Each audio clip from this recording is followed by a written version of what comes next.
Hello my dear students, welcome back to my channel educational corner.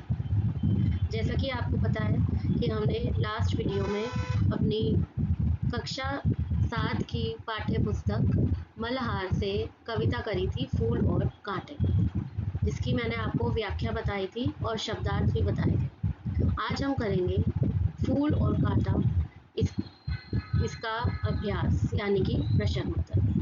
इस कविता में आपको याद दिला दूं, इस कविता में फूल और कांटा दोनों के बारे में बताया गया है।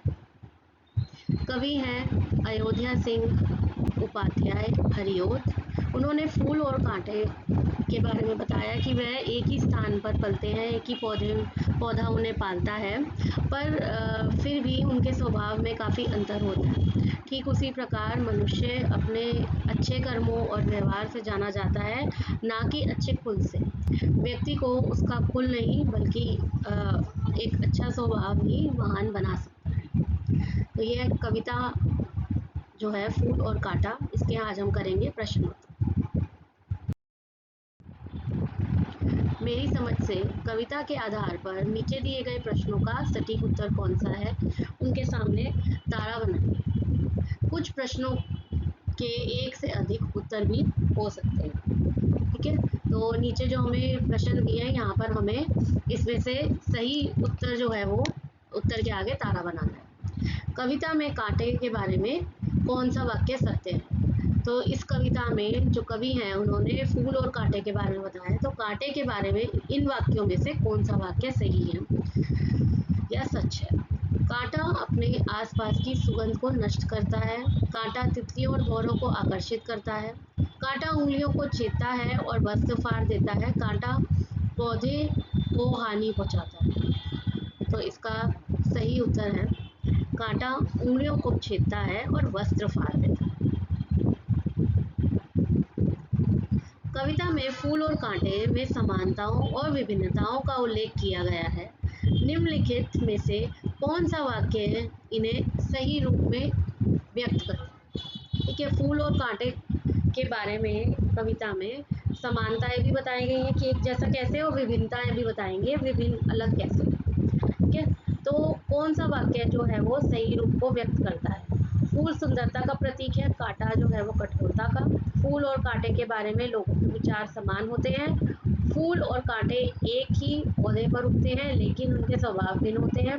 फूल और कांटे को समान देखभाल मिलती है, फिर भी उनके रंग ढंग अलग होते हैं। तो इसमें पहला वाला भी सही है कि फूल सुंदरता का प्रतीक है और कांटा जो है वो कठोरता का प्रतीक है। ठीक है, कांटा कठोर होता है और फूल जो है वो सुंदर होता है। उसके बाद जो मैंने एक सी है वो है फूल और कांटे के बारे में लोगों का विचार समान होते हैं। तो हमारे विचार फूल और कांटे को लेकर समान एक जैसे ही हैं, तो ये जो है ये सही नहीं है। ठीक है, फूल और कांटा एक ही पौधे पर उगते हैं और उनको जो है वो उनके स्वभाव भिन्न होते हैं। वो एक ही पौधे पे उनको जो पौधा है वो एक ही पौधा उनका पालन पोषण करता है, पर उनका जो स्वभाव है वो अलग अलग होता है। तो ये भी सही है।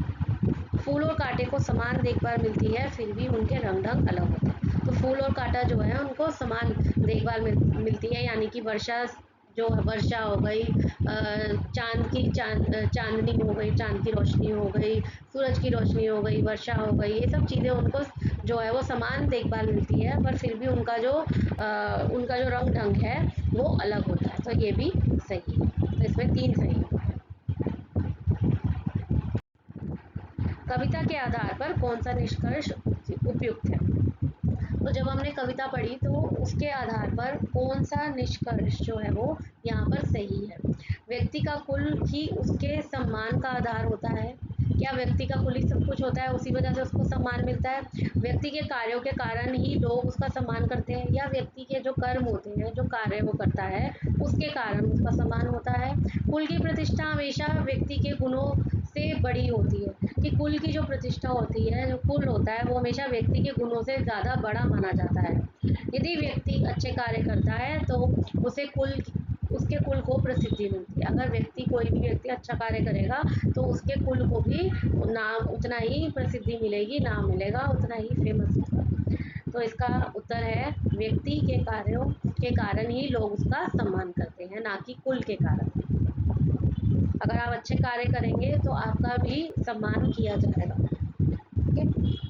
कविता के अनुसार निम्नलिखित में से कौन सा कथन बड़प्पन के लिए सर्वाधिक उपयुक्त है?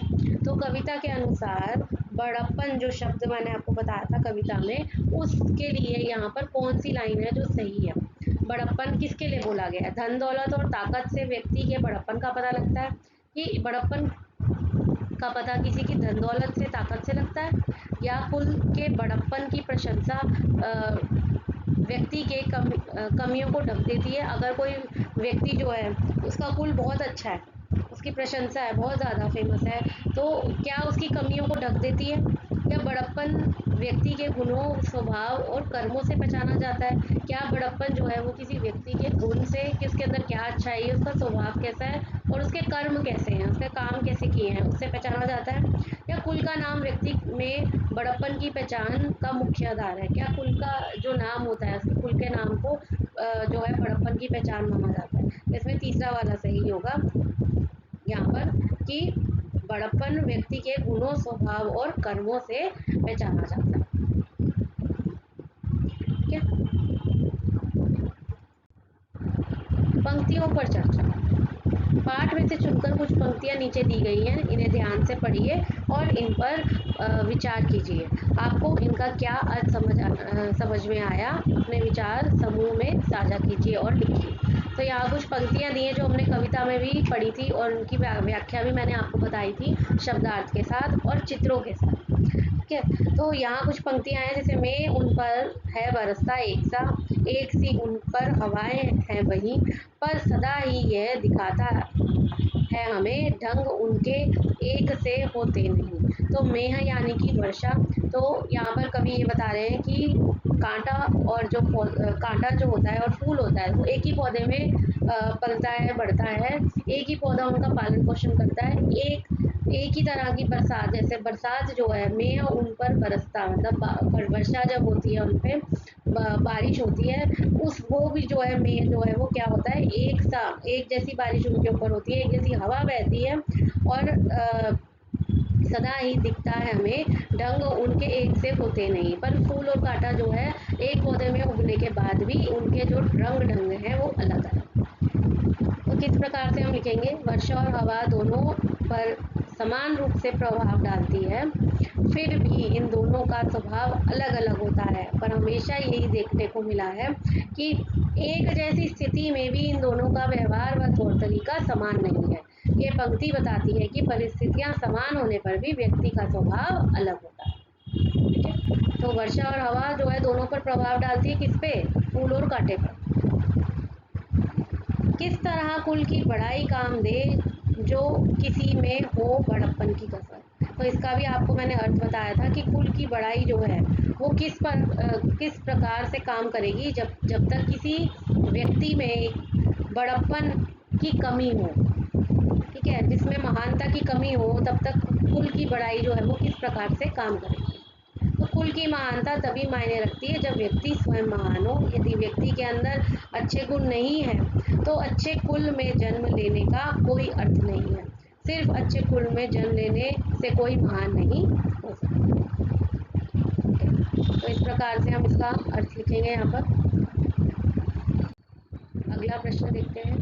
इस कविता में फूल और कांटा के उदाहरण द्वारा लोगों के स्वभाव के अंतर और समानताओं की ओर संकेत किया गया है। दूसरे शब्दों में फूल और कांटा प्रतीक के रूप में प्रयोग किए गए हैं। अपने साथियों के साथ मिलकर चर्चा कीजिए कि फूल और कांटा किस किस के प्रतीक हो सकते हैं। इन्हें उपयुक्त प्रतीकों से जोड़िए। अब यहाँ हमें कुछ शब्द दिए हैं, ठीक है, और यहाँ पे हमें ये बताया गया है कि फूल और कांटा जो है ना, दो शब्द जो हमने इस कविता में पढ़े हैं वो किस किस के साथ हम जोड़ सकते हैं। ठीक है, तो हमें यहाँ पर उनको जो है वो जोड़ना है। जैसे यहाँ पर फूल है तो दया, दया को हम किसके साथ जोड़ेंगे? फूल के साथ। ठीक है। स्वार्थ, स्वार्थ को हम किसके साथ जोड़ेंगे? अगर हमारा कोई स्वार्थ है तो वो कांटे के साथ जुड़ेगा। अच्छाई, अच्छाई जुड़ेगी फूल के साथ। सुख, फूल के साथ। सुंदरता, यहाँ फूल के साथ जुड़ेगा। कोमलता, फूल के साथ। और आनंद यहाँ जुड़ेगा फूल। ठीक है, यहाँ पे देखिए, यहाँ हमें शब्द दिया है पीड़ा। पीड़ा जुड़ेगा कांटे के साथ, प्रसन्नता फूल के साथ, कठोरता कांटे के साथ, दुख कांटा, बुराई कांटे के साथ, प्रेम फूल के साथ। फिर है परोपकार। परोपकार यानी किसी का अच्छा करना, हित करना, तो परोपकार जोड़ेंगे हम यहाँ पर फूल के साथ। ठीक है, तो इस प्रकार से हम इसे यहाँ पर मिलाएंगे। अगला प्रश्न सोच विचार के लिए, कविता को एक बार पुनः ध्यान से पढ़िए, पता लगाइए और लिखिए। कविता में ऐसी कौन कौन सी समानताओं का उल्लेख किया गया है जो सभी पौधों पर समान रूप से लागू होती है? तो ऐसी कौन सी समानताएं हैं जो सभी पौधों पर लागू होती हैं? देखो, समानताएं क्या है कि एक ही पौधे में जन्म लेना।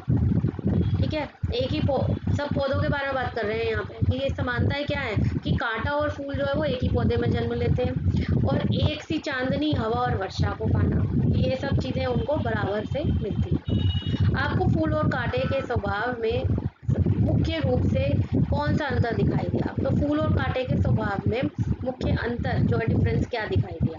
फूल कोमल, आनंददायक व सुगंधित होता है, कांटा चुभने वाला और हानिकारक। ठीक है, यही मेन जो है इनके स्वभाव में अंतर है। कविता में मुख्य रूप से कौन सी बात कही गई है उसे पहचानिए, समझिए और अपने शब्दों में लिखिए। तो मुख्य रूप से क्या बोला गया है इस कविता में, वो आपने लिखना है। मनुष्य अपने अच्छे कर्मों और व्यवहारों से जाना जाता है, ना कि अच्छे कुल से। व्यक्ति को उसका कुल नहीं बल्कि अच्छा स्वभाव ही महान बनाता है। तो यही बात बार बार कवि ने जो है वो कविता में बताई है। जब उसने फूल और कांटे में जो है अंतर स्पष्ट किया, तो यही बात उसने बताई है कि कुल जो है वो किसी को भी जो अच्छा नहीं बना सकता। मनुष्य के अच्छे कर्म और व्यवहार ही उसको जो है वो अच्छा बना सकता है, महान बना सकता है। किस तरह कुल की बड़ाई काम दे जो किसी में हो बड़प्पन की कसर, उदाहरण देकर समझाइए। तो इसमें आपको मैंने बताया था कि अगर जैसे कोई उदाहरण है, कोई व्यक्ति है जो बहुत ही क्रूर है या बहुत कठोर बोलता है या अमीर है बहुत ज़्यादा, ठीक है, तो उस व्यक्ति में जो है वो बहुत तरह की अकड़ है, तो उस व्यक्ति को आप महान नहीं बोल सकते, चाहे उसका कुल बहुत ऊंचा है, बड़ा है, पर उसको आप महान नहीं बोल सकते। क्यों? क्योंकि उसके अंदर बड़प्पन की कसर है। तो यहाँ उदाहरण देकर आपको समझाना है। एक अमीर व्यक्ति यदि अहंकारी हो तो उसकी कुल की बड़ाई व्यर्थ है। तो उसकी जो, अगर हम कुल की बड़ाई करते रहे कि ये ऐसा है, इसका कुल ऐसा है, उसकी कुल की हम बड़ाई कर रहे हैं, तारीफें कर रहे हैं, बट वो व्यक्ति खुद अमीर है और अहंकारी है, क्रूर है, बात करने में कठोर है, तो उसकी कुल की बड़ाई का कोई फायदा नहीं है। खटकता एक सबकी आंख में, दूसरा है सोता सुर शीश पर। लोग कैसे स्वभाव के व्यक्तियों की प्रशंसा करते हैं और कैसे स्वभाव वाले व्यक्तियों से दूर रहना पसंद करते हैं। तो ये आप सबको पता है कि यहाँ पर क्या बोला गया कि है खटकता एक सबकी आंख में, यानी कांटा जो है वो सबकी आंख में अगर जरा सा भी चुभ जाए तो वो बड़ा दर्द करता है। आंख में लग जाए जरा सा भी तो भी बहुत ज़्यादा, अगर कोई तिनका आंख में चला जाए तो बहुत दर्द करता है। तो कांटा जो सबकी आंख में लगता है। दूसरा यानी कि फूल जो है वो सुरशीश पर, यानी कि जो देवतागण है उनके ऊपर जो है वो फूल को हम चढ़ाते हैं, उनके शीश पर, सर पर जो है हम फूलों को जो है वो चढ़ाते हैं। तो लोग कैसे स्वभाव के व्यक्तियों को जो है वो पसंद करते हैं और कैसे स्वभाव के व्यक्तियों से दूर रहना चाहते हैं। तो ये तो साफ है कि हम जैसे लोग जो हैं वो ये चाहते हैं कि अहंकारियों से दूर रहे, कठोर जिनका स्वभाव है उनसे दूर रहे, और जो लोग कोमलता से बोलते हैं, ठीक है, उनके साथ रहें। तो लोग दया और सहायता करने वालों की प्रशंसा करते हैं और अहंकारी और क्रूर व्यक्ति से दूर रहते हैं। अनुमान और कल्पना से अपने समूह में मिलकर चर्चा कीजिए। कल्पना कीजिए कि चांदनी, हवा और मेघ केवल एक पौधे पर बरसते हैं, बाकी पौधे इन सबके बिना कैसे दिखेंगे और उनके जीवन पर इसका क्या प्रभाव होगा। तो अगर चांदनी, हवा और मेघ, चांदनी चांद की रोशनी, प्रकाश, हवा और मेघ यानी बादल, अगर ये एक ही पौधे पे बरसते रहे, दूसरे पौधों को जो है ये सब चीज़ें ना मिले, तो इन पर क्या प्रभाव होगा। तो यही होगा, इनको ये सब चीज़ों की ज़रूरत है, तो ये मुरझा जाएंगे और मुरझा के मर जाएंगे। अगर पौधों को चांदनी, हवा और मेघ ना मिलेंगे तो वह मुरझा जाएंगे। ठीक है, तो मुरझा के ये मर जाएंगे। यदि सभी पौधे एक जैसे होते तो दुनिया कैसी लगती। अगर सारे ही पौधे एक जैसे होते तो दुनिया हमें बेरंग लगती। ठीक है, फूल भी हम देखते हैं जगह जगह रंग बिरंगे होते हैं, अगर फूल भी एक जैसे ही होते हैं सब जगह तो क्या होता, बेरंग लगता सब कुछ। तो यदि सभी पौधे एक जैसे होते तो प्रकृति की सुंदरता व आकर्षक खत्म हो जाता और दुनिया नीरस और एक रूप सी लगती। ठीक है, सभी पौधे एक जैसे हैं तो प्रकृति में से जो नेचर है उसमें से क्या होता, सुंदरता और आकर्षण जो है वो खत्म हो जाता और दुनिया नीरस हो जाती, जिसमें कोई रस ना हो, एक जैसी लगती, एक रूप लगती। यदि यदि कांटे ना होते और हर पौधा केवल फूलों से भरा होता तो क्या होता। देखो, अगर कांटे ना होते, कांटे होना भी जरूरी है, क्यों, क्योंकि कांटों के डर से कई लोग जो है वो फूलों को नहीं तोड़ते। ठीक है, तो अगर सिर्फ फूल ही फूल होते तो लोग जो है ना, कई लोग होते हैं जो फूल तोड़ते हैं, वैसे फूल तोड़ने नहीं चाहिए, पर कई लोग जो तोड़ते हैं वो कांटों, कई लोग जो है ना वो डर जाते हैं कि कांटा चुभ जाएगा तो खून निकल जाएगा, दर्द हो जाएगा, इस वजह से वो फूल जो है वो नहीं तोड़ते। यदि कांटे ना होते तो लोग अपने मनोरंजन के लिए फूलों को तोड़ मड़ोड़ कर उनका इस्तेमाल करते। तो अगर कांटे ही ना होते तो लोग क्या करते, फूलों को तोड़ते, तोड़कर उनको तोड़ मड़ोड़ देते और अपने मनोरंजन के लिए उसका इस्तेमाल कर लेते। कल्पना कीजिए कि एक तितली कांटे से मित्रता करना चाहती है, उनके बीच कैसा संवाद होगा। अब तितली और कांटे दोनों जो है आपस में मित्र बनना चाहते हैं और उनके बीच में हमें डायलॉग बताना है, संवाद बताना है कि कैसे होगा। देखो यहाँ पे तितली कहती है, नमस्ते कांटे, क्या मैं तुमसे मित्रता कर सकती हूँ। कांटा, हाँ जरूर। तितली, पर तुम मेरे पर मरोड़ोगे तो नहीं, क्या तुम मेरे, तितली के जो पर होते हैं ना, कोमल होते हैं बड़े, क्या अगर मैं तुम्हारे से दोस्ती कर लूँ तो तुम मेरे पर तो नहीं मरोड़ोगे।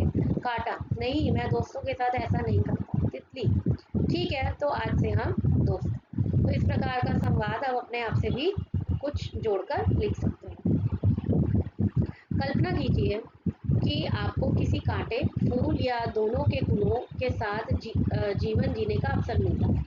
आप किसके गुणों को अपनाना चाहेंगे, कारण सहित बताएं। ठीक है, अब इमेजिन करो कि आपको कांटे या फूल या फिर क्या कहा जाता है कि दोनों के गुणों के साथ जीने का अवसर मिलता है, तो आप किसको चुनोगे और क्यों चुनोगे, किसके गुण चुनोगे। तो मैं दोनों के गुण अपनाना चाहूँगा। कांटे रक्षा और सुरक्षा प्रदान करते हैं, जबकि फूल सुंदरता और खुशी का प्रतीक है। ठीक है, कांटे के क्यों करना चाहते हैं, क्योंकि वे रक्षा और सुरक्षा प्रदान करते हैं। फूल को रक्षा और सुरक्षा जो है वो कांटा ही प्रदान करता है, और फूल इसलिए क्योंकि सुंदरता और खुशी का प्रतीक है। शब्द से जुड़े शब्द, नीचे दिए गए रिक्त स्थानों में बड़प्पन से जुड़े कुछ शब्दों को अपने समूह में चर्चा करके लिखिए। यहाँ पर आपने बड़प्पन शब्द जो है ना, जिसे हम महानता कहते हैं यहाँ पर कविता के हिसाब से, तो उससे मिलते जुलते शब्द आपने यहाँ पर लिखने हैं। जैसे एक दिया है हमें यहाँ पे संतोष, विनम्रता, क्या क्या गुण हो सकते हैं बड़प्पन के, दयालुता, कोई दयालु हो तब भी हम कहते हैं ये बड़ा, इसके अंदर बड़प्पन का गुण है। विनम्र हो, सॉफ्ट स्पोकन, तो भी हम कहते हैं। उदारता हो किसी के अंदर, ईमानदारी, ये भी बड़प्पन है। सद्भावना, अच्छी भावना और त्याग, तो ये सारे जो है गुण ये बड़प्पन के गुण।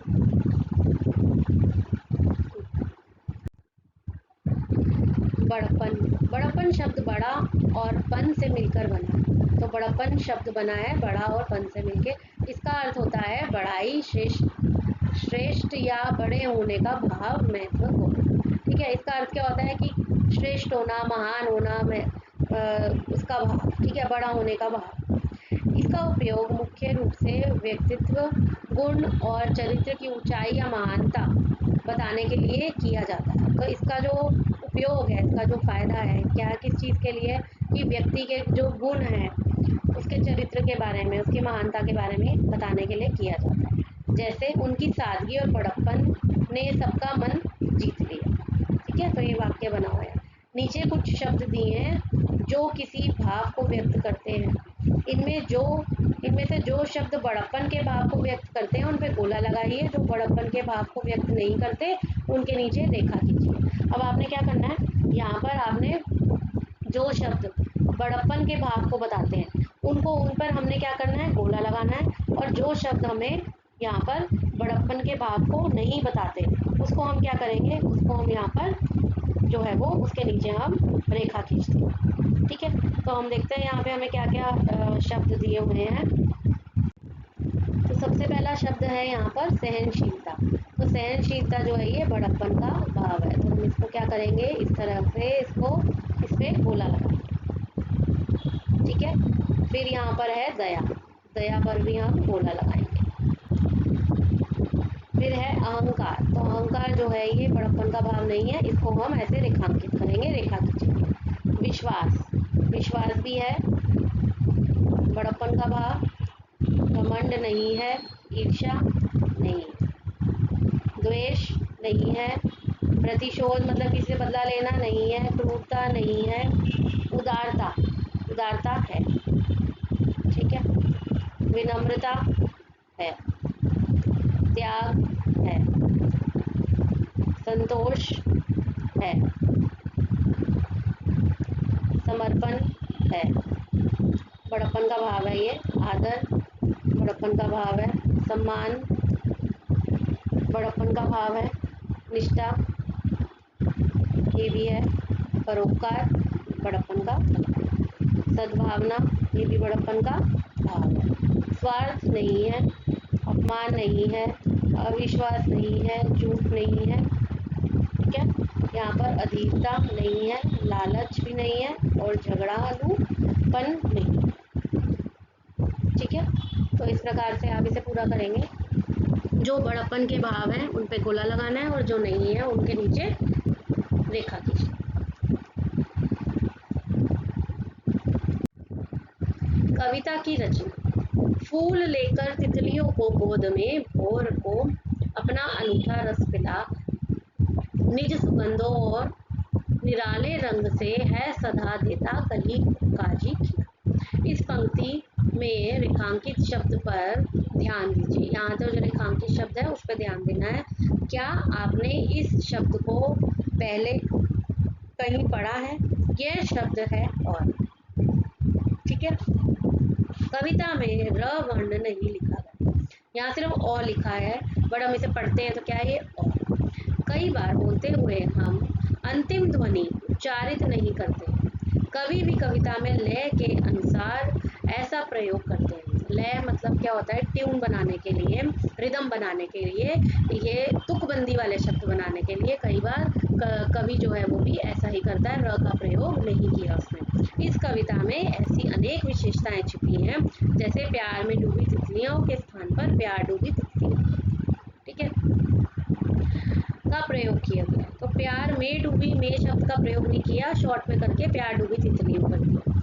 हर दूसरी पंक्ति का अंतिम शब्द मिलती जुलती ध्वनि वाला यानी तुकांत है आदि।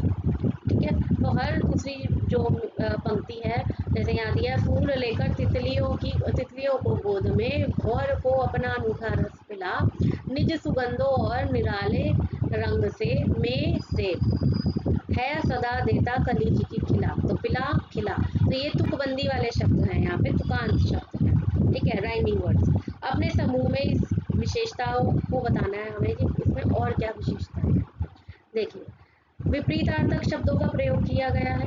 ठीक है, विपरीतार्थक शब्द कैसे, जैसे कि खटकता, एक आंख में खटकता है और एक जो है वो सोता है। ठीक है, मुहावरे और कहावतों का प्रयोग किया है, जैसे फाड़ देता है। ठीक है, वस्त्र फाड़ देता है किसी का, वरवसन। लय तुकबंदी शब्द जैसे पिला और खिला, भाववाचक भाषा, प्रकृति की वस्तुओं को भावनाओं से जोड़ा, जो भी प्रकृति की वस्तुएं हैं उनको यहाँ पर भावनाओं से जोड़ा। ठीक है, नीचे इस कविता की कुछ विशेषताएं और वे पंक्तियां दी गई हैं जिनमें ये विशेषताएं झलकती हैं। विशेषताओं का सही पंक्तियों से मिलान कीजिए। आप कविता की पंक्तियों में एक से अधिक विशेषताएं भी ढूंढ सकते हैं। यहाँ कविता की कुछ विशेषताएं दी हैं और उनकी पंक्तियां हमें यहाँ दी हैं, उनके साथ मिलाना है। एक ही वर्ण से शुरू होने वाले दो शब्द एक ही पंक्ति में साथ साथ आए हैं, तो वो कहाँ पर आए हैं? यहाँ पर है, और को अपना अनूठा रस पिला। ठीक है, तो अनूठा और ये अपना, अपना अ से है और अनूठा भी अ से है। इसके अलावा यहाँ पर है सदा देता कली काजी खिला, तो कली क से है और का भी क से है। ठीक है, तो सेम वर्ण से जो है दो शब्द इकट्ठे आए हैं। मुहावरे का प्रयोग किया गया है। अब मुहावरे का प्रयोग जो है वो कहाँ किया गया है? देखिए, फाड़ देता है किसी का वर वफा। ठीक है, प्रश्न पूछा गया है, किस तरह कुल की बड़ाई काम दे? ये प्रश्न पूछा गया। प्राकृतिक वस्तुओं जैसे पेड़ पौधे, मानवीय कार्यों और भावनाओं का वर्णन किया गया है। तो वो कहाँ किया गया है? फूल लेकर तितलियों को गोद में, फूल और तितलियों की बात की गई है। तो ये प्रकृति के बारे में बात की है। एक दूसरे के विपरीत अर्थ वाले शब्दों का प्रयोग किया है, वो यहाँ पर है खटकता एक सबकी आंख में, दूसरा है सोता सुरशीश पर। ठीक है, तो यहाँ पर विपरीत शब्दों का प्रयोग किया। कविता का सौंदर्य। आगे कविता की कुछ पंक्तियां दी गई हैं, इनमें से कुछ शब्द हटा दिए गए हैं और साथ में मिलते जुलते अर्थ वाले शब्द भी दिए गए हैं। इनमें से प्रत्येक शब्द से वह पंक्ति पूरी करके देखिए। जो शब्द उस पंक्ति में जच रहे हो उन पे घेरा बनाइए। ठीक है, अब यहाँ पर क्या किया गया? देखिए, यहाँ पर है जन्म लेते जगह में एक ही पौधा उन्हें है पालता। यहाँ पर हमें रात, रात्रि, रजनी, निशा, इनमें से कोई एक शब्द भरना है और उसमें यहाँ गोला भी लगाना है, जो भी हम शब्द भर रहे हैं। ठीक है, तो हम यहाँ पर क्या भरेंगे? रात्रि। रात्रि में उन पर चमकता, तो रात्रि पे यहाँ पर लगाएंगे पहले गोला इस प्रकार से। चमकता डैश भी, तो आएगा चमकता चांद भी। ठीक है, तो इसको यहाँ पर इस प्रकार से सर्कल करो। ठीक है, एक ही सी चांदनी है डालता, उन पर है बरसता एक सा। तो क्या आएगा यहाँ पे? वैसे तो मेह शब्द है, पर हम मेह ना लिखकर क्या लिखेंगे? मेघ। ठीक है, मेघ, मेघ शब्द। एक सी उन पर डैश बही। ठीक है, एक सी उन पर क्या बही? पवन। पवन शब्द को हमने यहाँ सर्कल कर दिया। ठीक है, पर सदा ही यह दिखाता है हमें ढंग उनके एक से होते हैं। ठीक है, तो इस प्रकार से इसे पूरा करेंगे। विशेषण। भौर का है वेद देता श्यामतन। श्यामतन का अर्थ है काला शरीर। यहाँ श्याम शब्द भंवरे के शरीर की विशेषता बता रहा है, अर्थात श्याम विशेषण है। ठीक है, तो श्याम तन यानी कि काला शरीर। तो तन का अर्थ होता है शरीर और श्याम का अर्थ होता है काला। तो यहाँ पर श्याम जो है ना, श्याम शब्द क्या बता रहा है कि भंवरे का शरीर कैसा है, उसकी विशेषता बता रहा है कि काला है, तो ये एक विशेषण है। तन एक संज्ञा शब्द है जिसकी विशेषता बताई जा रही है, अर्थात तन विशेष्य है। ठीक है, तो तन जो है वो यहाँ पर क्या है? वो है विशेष्य, और श्याम शब्द जो है वो क्या है? विशेषण। विशेषण क्या होता है? जिसकी विशेषता बताई जाती है, जैसे कि संज्ञा या सर्वनाम शब्द जिनकी विशेषता बताई जाती है उसे हम कहते हैं विशेषण। और विशेष्य क्या होता है? जिसके बारे में विशेषता बताई जा रही है। ठीक है, यहाँ कुछ पंक्तियां दी हैं, हमें इनमें से विशेषण और विशेष्य चाहते हैं। पहला वाला किया है, भोर का है भेद देता श्याम तन। तो श्याम शब्द विशेषण है और विशेष्य है तन। फाड़ देता है किसी का वर वसन, तो वर शब्द जो है यहाँ पर विशेषण है, वसन जो है वो क्या है? विशेष्य।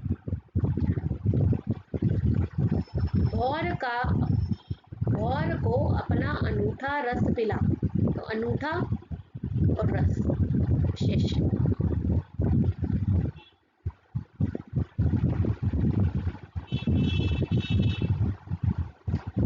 सुगंधों और निराले ढंग से। तो निज और निराले यहाँ पे विशेषण है और विशेष्य क्या है? सुगंध और ढंग।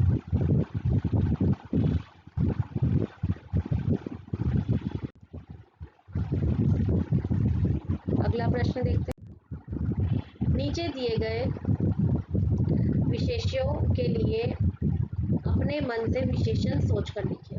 यहाँ कुछ हमें विशेष्य शब्द दिए हैं, इनके लिए हमें विशेषण लिखने हैं। जैसे फूल कैसा हो सकता है?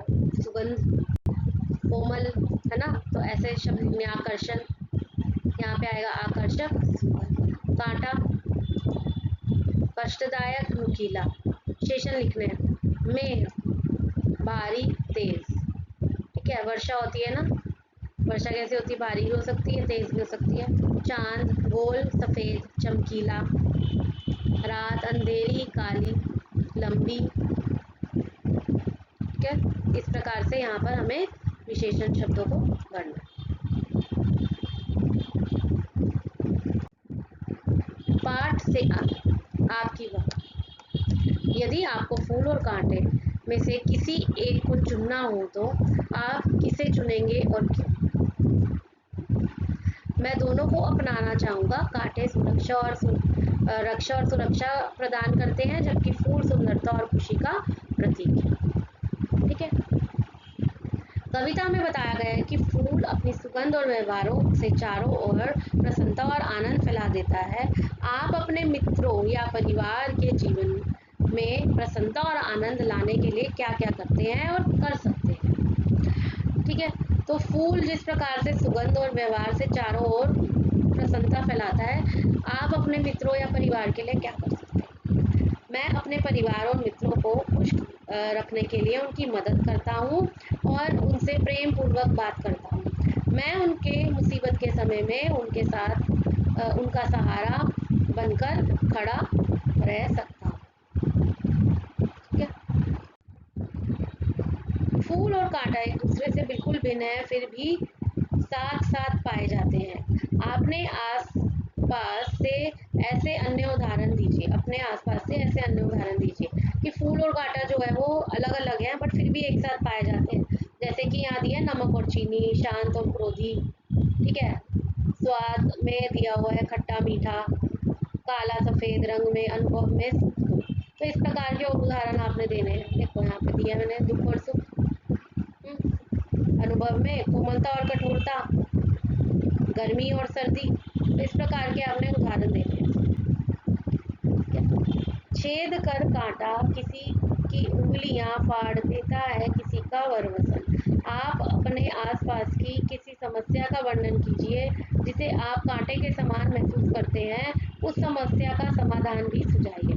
तो जिस प्रकार से कांटा जो है वो किसी की उंगली छेद कर का जो घायल कर जो है, या फिर कपड़े को, किसी के कपड़े को फाड़ देता है, वस्त्र को फाड़ देता है, उसी प्रकार से आपके आसपास जो है ऐसी कोई समस्या जो आपको कांटे के समान महसूस होती है और उस समस्या का समाधान करो। मेरे आसपास की एक समस्या है प्रदूषण। ये समस्या सबके लिए हानिकारक है। समाधान, अधिक से अधिक वृक्ष लगाए जाए और हरियाली की मात्रा बढ़ाई जाए। सृजन, इस कविता के बारे में एक चित्र बनाइए। आप चित्र में जहाँ चाहें अपने मनोनीत रंग भर सकते हैं। आप बिना रंगों के या केवल उपलब्ध रंगों की सहायता से चित्र बना सकते हैं। चित्र बिल्कुल मौलिक लगे, इसकी चिंता करने की कोई आवश्यकता नहीं है। आप अपनी कल्पना से जैसा मन करे बना सकते हैं। तो आपने यहाँ पर एक चित्र बनाना है। ठीक है। पौधे का चित्र बनाना है, तो मैंने यहाँ पर एक चित्र डाला है। इस प्रकार से आप बना सकते हैं, जिसमें आप फूल भी दिखा सकते हैं और कांटे भी इकट्ठे जो है वो दिखा सकते हैं। ठीक है। यहाँ पे जैसे कांटे लगे हुए हैं तो ये कांटे भी इस प्रकार से आप यहाँ पर दिखा सकते हैं। ठीक है।